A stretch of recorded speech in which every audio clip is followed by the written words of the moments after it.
ang true love ko. Yan ang totoo. Unsa ang matuod nga kahulugan sa gugma?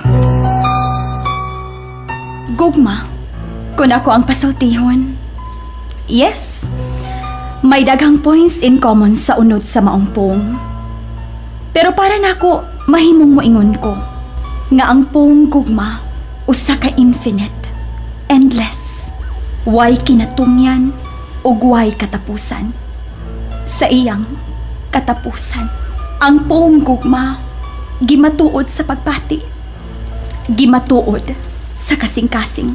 For me, love is life's end, an end but never ending. Ang gugma mao ang langit o kalibay. Ang gugma mao ang ganti ug bahanti sa kinabuhi. Ang gugma mao'y magtuman.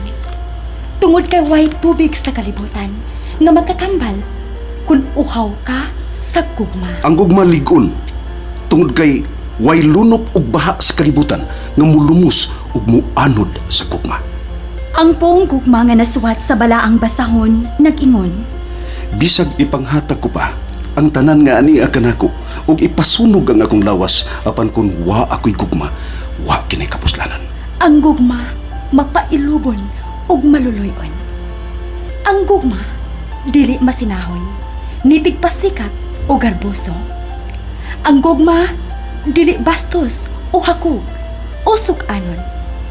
Ang gugma dili madinungtanon. Ang gugma dili malipay sa dautan kundi sa kamatuoran. Ang gugma Mapailubon. Ang gugma matinuhuon. Ang gugma malaumon. Ang gugma mulahutay kayot. Our love is unconditional. We knew it from the start. Mga minahal namong kasama, nining adlaw sa pagminahalay, sawaan nato ang matuod nga kahulugan sa gugma.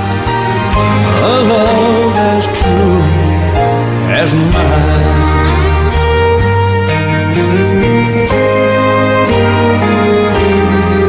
Happy Valentine's Day.